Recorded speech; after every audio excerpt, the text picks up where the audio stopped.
Allez, vidéo suivante. Alors, on a vu donc les contrôles dynamiques simples, combo box, galerie et dynamique menu, qui, je le rappelle, reposent sur deux composants essentiels qui sont des attributs XML et donc un callback, qui sont ni plus ni moins que le invalidate content on drop pour la mise à jour automatique lors du clic sur le bouton de développement et le get content et pour les contrôles combo box et galerie tous les attributs dynamiques afférents qui sont le get item ID, get item count, get item label, get item image. Maintenant, on va voir un petit peu le dynamics. On va sortir un petit peu de cette méthode. On va rentrer dans le dynamique pur et dur, qui là demande beaucoup plus de choses. Et pour le coup, là, je vais vous faire un petit exemple. Simplement, on va transformer un bouton, un button, hein, tel que vous les voyez dans le ruban là, hein, on va le transformer en toggle button visuel. Qu'est-ce que c'est un toggle button? Un toggle button, c'est un bouton bascule, c'est-à-dire que c'est un bouton, il va avoir une position allumée et une position éteinte. Voilà. Sauf que effectivement, je ne sais pas si je vais, oui, je pense que je vais pouvoir vous montrer à l'accueil. Par exemple, ici, le bouton bold, le bouton italique, tout ça, si vous cliquez dessus, vous allez voir, voilà, il va rester allumé. Vous voyez, il est entouré il change de couleur. Voilà, je le relâche, il change de couleur. Voilà. Ce n'est que le seul effet visuel pour les toggle buttons. Les boutons, eux, ils ont des icônes, du texte, etc. Mais on peut transformer un bouton en toggle button visuel, c'est-à-dire avec un icône, et quand on va cliquer dessus, eh ben, il va changer d'icône. Voilà. Eh bien, on va faire un petit exemple comme ça et vous allez voir. Alors ça va demander beaucoup plus de choses et je vais essayer d'être le plus, comment dire, le plus simple et je vais essayer d'expliquer les choses, le pourquoi, du comment, etc., etc. Vous me direz si vraiment il y a des choses que vous comprenez pas. N'hésitez pas à me renvoyer soit par email, soit sur Google, sur YouTube, sur Excel Download. N'hésitez pas à me renvoyer vos avis, vos idées, s'il faut que je refasse une vidéo avec des explications un peu plus concrètes, je sais pas. Vous me direz. Voilà. Allez, hop. J'ouvre l'interface, j'ouvre le menu projet, je vais faire un nouveau projet pour le coup, et là je vais l'appeler, par exemple, le faux toggle button. Voilà. Le faux toggle button. Ben là, pour le coup, je vais mettre un bouton. Voilà. Et vous allez voir, c'est assez simple. Par contre, effectivement, il y a des choses à mettre en place. Alors, j'ai mis un bouton. Alors, normalement, je vais mettre un label. Hein, vous avez vu dans les premières vidéos, on met un label, on va chercher un icône, etc., etc. Sauf que là, on a besoin d'un bouton qui va changer de position, qui va avoir un visuel de changement de position. Voilà, qui va proposer un visuel de changement de position. Donc, de l'icône, pour le moment, on n'en mettra pas. De texte, ben on n'en mettra pas non plus, puisqu'on va essayer de faire changer le texte aussi. Allumé, éteint, par exemple. Hein, ouvert, fermé. Ou je ne sais pas. Et donc, on ne va pas mettre de label. Pour le coup, je vais le mettre en grand, ça c'est sûr, pour qu'on le voie bien. Je vais lui mettre le on action, et le on action, je vais le taper parce que là, j'ai le ID, mais bon, c'est pas très parlant le ID, hein, rappelez-vous, hein, si je clique 2 fois, je vais mettre le label. Mais comme je mets pas de label, ça va être compliqué. Alors, ce que je vais faire, je vais le taper moi-même, le callback. Toggle, fake, button, click. Bon, vous marquez ce que vous voulez, moi j'ai marqué ça. Voilà. Et là-dessus, maintenant, on va mettre le get label. Alors, on va mettre, voilà, de toute façon, pour le moment, on n'en a qu'un, donc, et le get image. Voilà, on va utiliser 3 callbacks. Le callback de OnAction pour faire ce qu'il a à faire et effectivement à l'intérieur changer, et le bouton get label et get image. Maintenant, vous l'avez vu dans les versions précédentes, je l'ai démontré et remontré. Je ferai une vidéo qui parlera vraiment de ça un peu plus profondément. Voilà, c'est que effectivement, là, on est dans la construction. Donc forcément, vous allez aller dans le module des callbacks, taper ce que vous avez à faire, les actions, les patins, couffins. Donc effectivement, il va y avoir une réinitialisation de la variable myRibbon. Et comme l'invalidation du ruban et du contrôle a besoin de myRibbon, puisqu'on va passer par le myRibbon invalidate, le problème, c'est que il va falloir protéger ça, c'est-à-dire protéger ce que l'on a dès le départ. Donc là, on va mettre le custom UI onload qui va me permettre de mémoriser le ruban. On va mettre le safe ribbon. Et oui, parce que le safe ribbon, il va me permettre, c'est une fonction avec des API, qui va me permettre de garder le ribbon même après être passé en mode débugage. Parce que sinon, normalement, quand vous allez modifier quelque chose dans un module du fichier, quel que soit le module, pas forcément celui du callback, vous réinitialisez toutes les variables, forcément. Donc, myRibbon, comme myRibbon est déclenché à l'ouverture du classeur, donc au custom UI onload, forcément la variable myRibbon est réinitialisée, donc vide, ou nothing, si vous voulez, si vous préférez. Donc, là, pour le coup, je vais mettre le custom UI onload pour le mémoriser et le safe ribbon pour récupérer la mémoire. Voilà, tout simplement. Voilà. Et pour le coup, là, je ne vais pas aller plus loin, je vais laisser le projet comme ça, juste pour montrer ce bouton-là. Voilà. Je vais donc enregistrer et je vais créer le projet. Créer le modèle, pardon. Voilà, que je commence à fouiller. Voilà. La création du classeur est terminée. OK. Mon projet est enregistré, je peux toujours le reprendre. Maintenant, je vais aller dans les projets et je vais aller dans le projet le Photogall et je vais ouvrir le sample button. J'ai bien mon onglet perso et là, vous voyez que je n'ai pas d'icône. D'accord? Voyons voir un petit peu ce qui s'est passé dans le callback. Et là, vous voyez, oulala, il y a du monde. Il y a du monde. On a bien donc myRibbon qui est en public, la variable pour l'objet ribbon. On voit bien que là, j'ai ma fonction API getSavedRibbon pour la protéger. On a bien le custom UI onload qui va me sauvegarder le handle du ribbon. Et ensuite, on a donc le toggle button click et le get label égale Toto et le get image lien dans le disque dur, pas forcément, et vous allez le voir. Alors,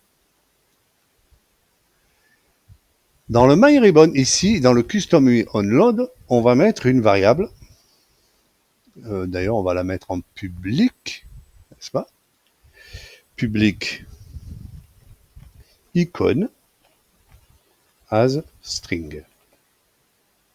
Pas très compliqué, hein? Et là, on va mettre ici, là, ici, icône égale API face. Alors, c'est un ID MSO, on va API face. Voilà. Et dans le getImage, à la place d'un lien dans le disque dur, on va mettre cette ici, cette image égale application point get non point command bar, pardon, puisqu'on travaille avec les ID MSO, point getImage MSO, entre parenthèses, et là on va mettre donc icône, notre variable, et on va le mettre en 40-40, grosso modo, hein. Ça suffit, 40 pixels. Donc là ici on a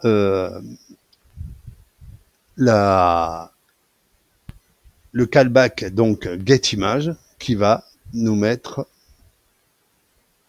le ID MSO, donc l'image MSO icône. Voilà.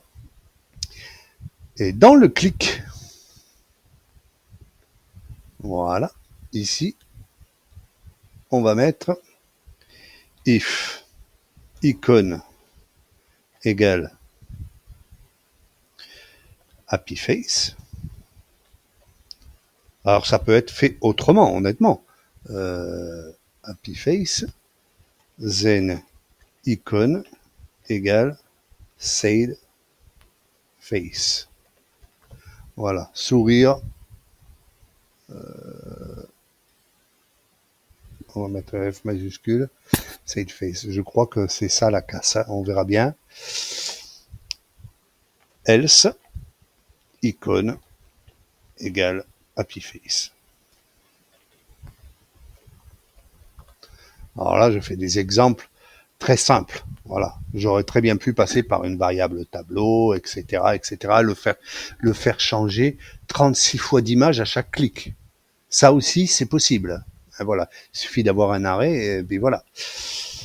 Donc, dans le toggle button, dans le clic, je change la face.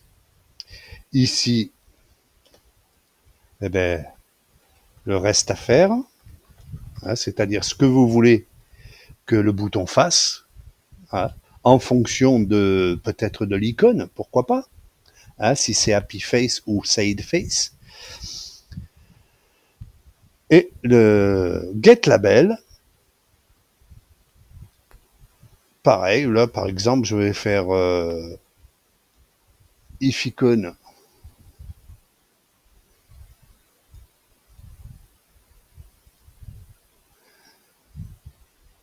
then label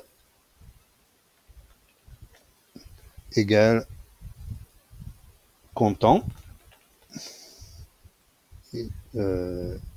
happy face, else icône égale non, label, pardon, égale pas content.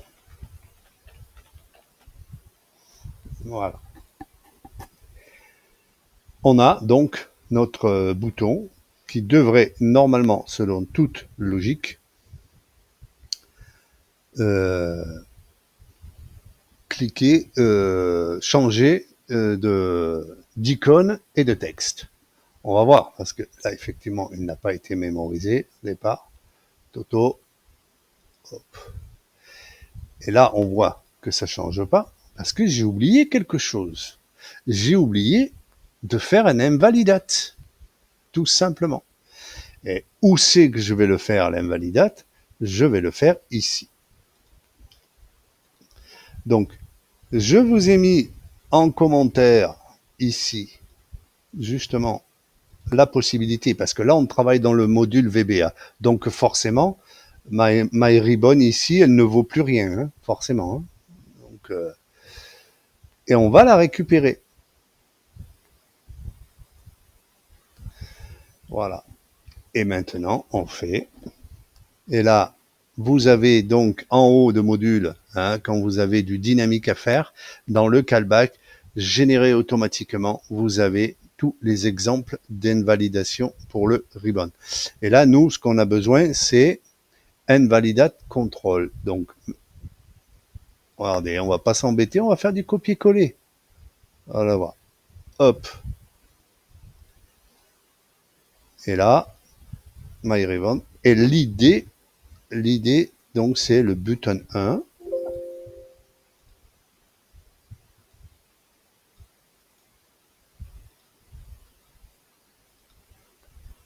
On ne va modifier que ce bouton-là.